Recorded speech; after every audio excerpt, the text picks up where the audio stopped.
Hi, everyone, and welcome back to the podcast. I have the honor and pleasure to be here with Abdul El-Sayed, who is running for U.S. Senate here in Michigan. Thank you and welcome. Yeah, thank you so much for having me. I'm excited to be here. Lovely to have you. I know of you. I've known of you when you ran for governor, and now you're running for U.S. Senate. And for me, there's a lot of questions, and I'm just going to go right into it. What made you decide to run for this right now, U.S. Senate? What was the Abdul moment and you're like, this is my moment, this is what I want to do? Well, honestly, it's been a bit of an America moment, to be honest. I had no intention heading into this race of running in this cycle. I was sitting in my office after Trump had been elected the day they froze federal funds. And I was directing Wayne County's Department of Health, Human and Veteran Services with the responsibility now of trying to keep afloat programs like WIC, Food on the Table for Moms and Babies, federally qualified health centers, the last line of healthcare for people who can't get it, vaccines. And I'm sitting here thinking, man, I didn't think it was going to be this bad this fast. And then that moment, literally, while I'm still trying to figure all this out, I get a notification on my phone that our current U.S. Senator, Gary Peters, is not seeking re-election and that there's going to be an open U.S. Senate seat. So my mind goes to, all right, where is the fight for this now, right? And if that's not a sign, I don't know what is. And, it turns out that if I were to be elected in this race, I'd be the first Democratic doctor in the U.S. Senate since 1969. First ever public health official in the U.S. Senate. And if you've ever looked at RFK Jr. and been like, damn, I wish somebody was out there holding him accountable, I think we probably could use one of those right now. And then you just think about the circumstances right now, the fact that things have just gotten harder. When I ran back in 2018, you remember that race, I said something at the time I think folks weren't quite ready for, which is that Donald Trump is not himself the disease of our politics. He's just the worst symptom.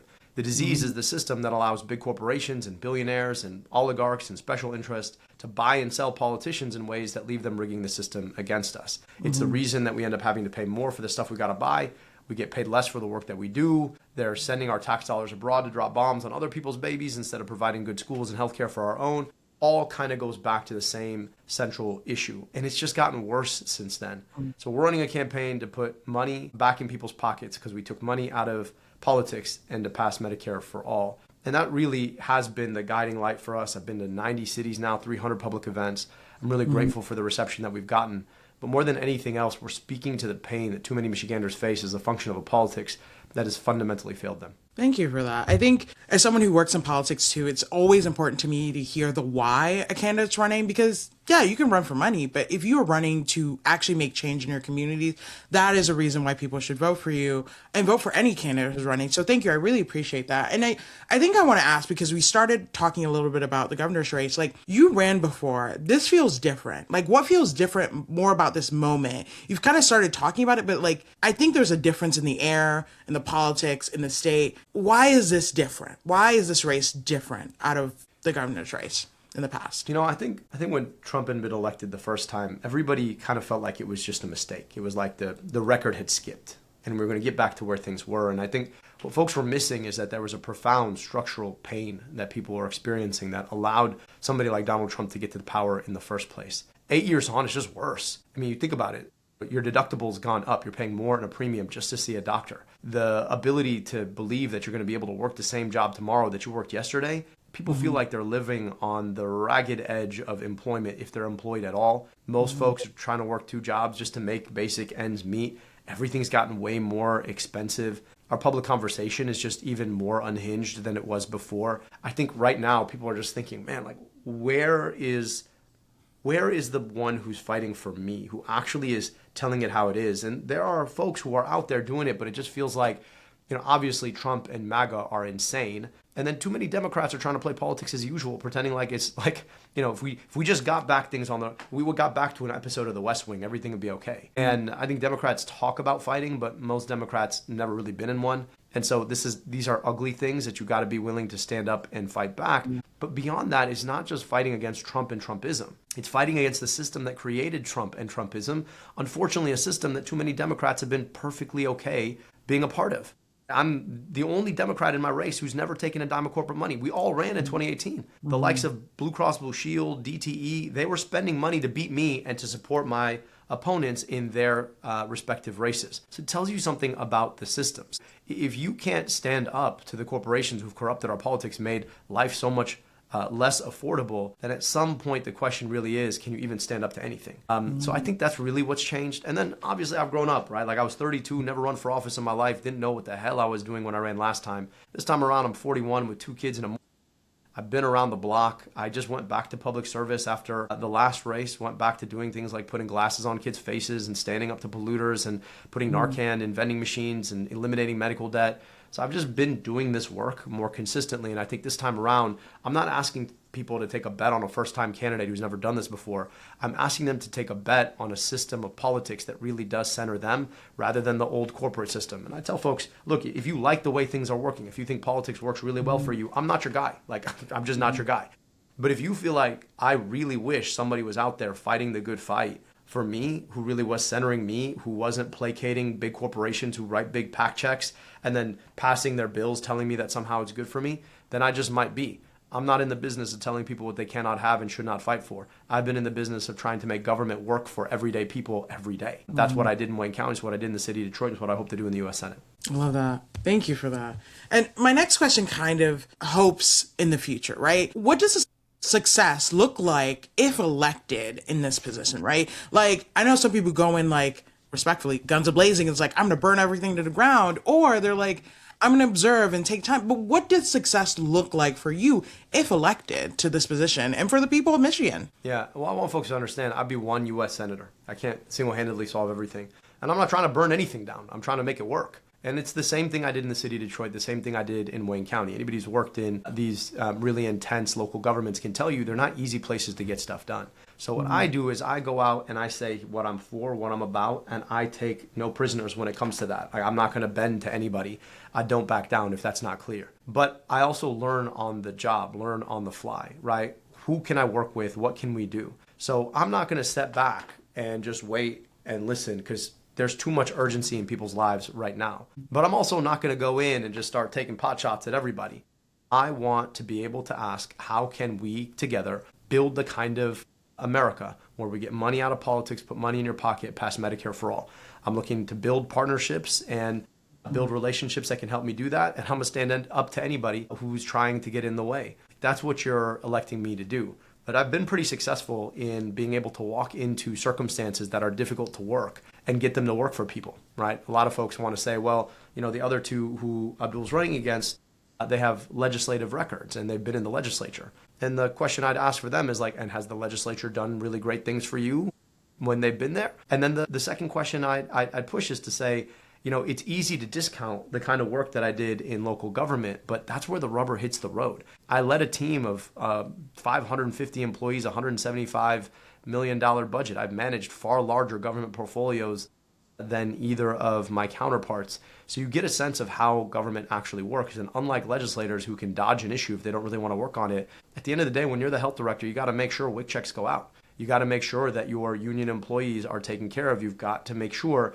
that restaurants are safe and healthy places to eat. And on top of that, you've got to be asking, what more can I do to get people healthy?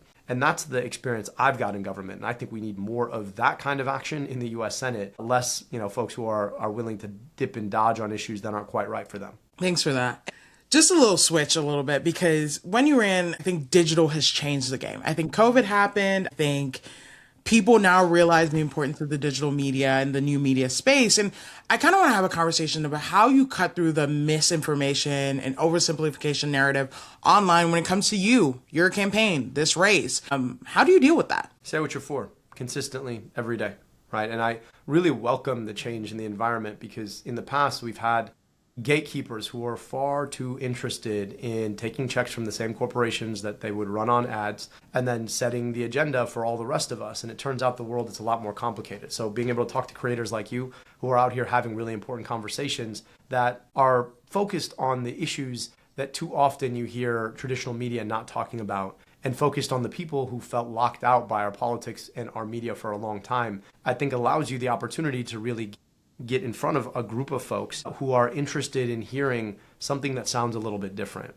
And my politics sound a little bit different. I am not willing to take corporate PAC checks to pass corporate policy that benefits them and allows them to pick your pocket. I'm just not allowed. I'm not willing to do that. I'm not going to tell you that you cannot have guaranteed health care. In fact, I wrote the book on how we do it. So I think the opportunity here is to get in front of folks who we've taken for granted as not being a part of our political system, and to take your message to them and ask for their support. For folks who felt locked out, the most important thing we can do is give them a pathway back into our politics. And if this campaign is that, then I think we're doing an important public service, even just in the way that we're running. Thanks for that. And just to add more to the conversation on social media, what is your perception of how social media is shaping political engagement, right? I think from a creator standpoint, there's been good and negatives, right? I think there has been a rise in right-wing politics that are honestly borderline scary for people of color, for Muslim Americans, for anyone who doesn't look white. So like, how do you think the perception of social media is really shaping the political engagement of people nowadays? I think on net, it's been bad, right? Like I think a lot of us, when you think about the public conversation, it's very difficult to say, yeah, social media has made this better, right? Because it's just, it's sorting us algorithmically. It's occupying more of our bandwidth and our eyeballs and eardrums. But it does create an opportunity for folks who want to do good work to do it. And so, there is a capacity to cut through and to share a message in a really important way. I think from a political standpoint, you want to use these platforms as much as you can to get your message across. And it is a unique and offers a unique opportunity to move a perspective and to engage people who might not otherwise want to be engaged. We make a habit of engaging with creators who are not just political creators, right? Creators who are fitness creators and food creators, because we want to go everywhere and talk to everyone. And at the same time, from a governance standpoint, I do think we need to be thinking about the incentives that are driving all this, right? Make no mistake, every time we're engaging on these platforms, somebody else is winning, right? The big tech of the world is just getting richer off of our political conversation, sorting us, and then tapping into our rage. And so there does need to be some regulation when it comes to the notion that everybody does, yes, have freedom of speech, but you don't have the right to be algorithmically amplified. And the fact that, 25 years on, we're still having the same debate is a problem. So my next question to you is a little bit of a change. How are you engaging with younger voters, first-time voters, and undecideds, right? I think there's been different subsects popping up, but younger voters are coming to their power and they're like, I'm voting for something that actually benefits my future. First-time voters who are become citizens are saying, I don't want things that happened in my former home country to happen here in America. To undecideds who are like, I don't know which one to pick. So how are you engaging with those individuals? We go everywhere. We talk to everyone. That is in digital space and in real space. I've been to 90 cities now, 300 plus public events across the state of Michigan. Some of them are huge and some of them are small. But it's important for me that we go everywhere. We take questions as they're asked. We don't screen when someone wants to say something. We're interested in listening. We listen first and speak second. And then on digital spaces, we go and engage with folks across the internet to have conversations. In one day, I both went on Fox and Friends and then also invited Hassan Piker to Michigan to come and campaign with us at the University of Michigan and MSU. So we don't, when you try to do this platform policing thing, you'd think that Democrats had learned their lesson, right? But when you try to platform police, what you're doing is you're locking out the folks who pay attention to those platforms. And I don't want to do that. I don't take any vote for granted. And I think our message can resonate with anyone, which is why we take it everywhere and we share it with everyone. Well, thank you for that. So another question is, how are you responding to criticism, political attacks, right?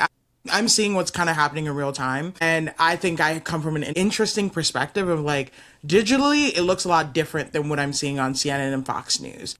Or I'm seeing what's happening through the DC side versus the Michigan side. So how are you responding to criticism and political attacks for a bunch of different things? Honestly, I don't pay them much mind. My job is not to defend myself. My job is to defend the good people of the state of Michigan who have been taken advantage of by a corporatized system. And then I point to the folks who are attacking me.